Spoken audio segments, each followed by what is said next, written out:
Well, for more on this, we are joined by Einar Tangen in Beijing. He's a political and economic affairs commentator. Welcome to the broadcast. Good morning, Susan. It's been 70 years since the Allies met in Germany to discuss post-war Japan. Tell us about the importance and significance of the Potsdam Declaration to China and Asia Pacific. It clearly set out what the parameters would be, and two of them was unconditional surrender by Japan, and the second one was complete demilitarization of the nation so that there could never be an aggressor again. Obviously, this is contravened by what Shinzo Abe is trying to do today.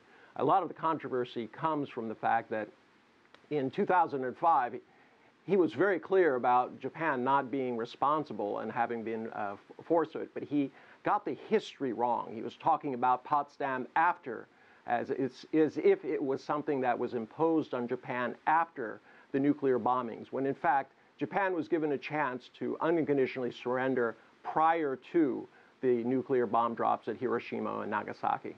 All right, so there's been a little bit of confusion and possibly taken out of context what he was actually saying, but what has been the general reaction in China to this?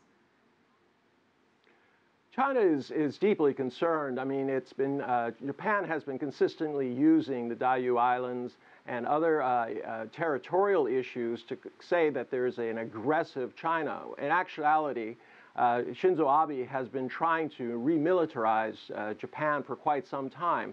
It's just that by waving literally the red flag of China in the face of America, he's gotten support from the U.S., which is a very odd thing, given that the first act of the Japanese aggression against the U.S. was bombing of Pearl Harbor, where so many people lost their lives.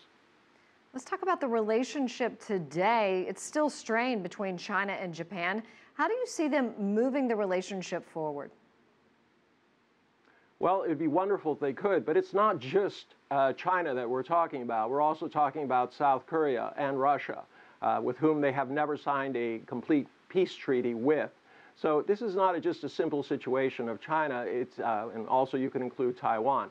The issue here is that although the popular perception is that Japan is a peaceful nation that gets along with its neighbors, in actuality, in this effort to remilitarize, it has stirred up a hornet's nest. In terms of getting through this, Japan needs to, at the next pronouncement of the 70th year anniversary of Japan's surrender, Japan needs to make a clear and unequivocal statement about its responsibility for the war, the fact that it is contrite, and then I think things can move on.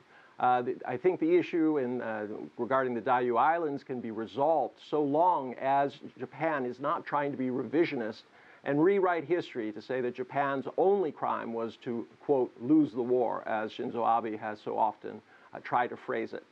So beyond this statement, do you see Japan doing anything else to convince its neighbors that its intentions are in fact peaceful? Well, yes, and it should stop this nonsense of trying to reinterpret its constitution.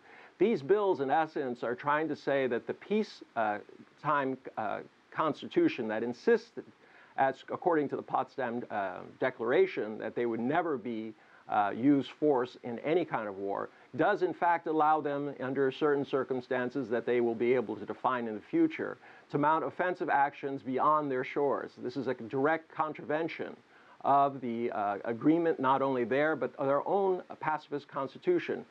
Shinzo Abe does not have the support to pass a constitutional amendment, and this is why he's taking this backdoor route.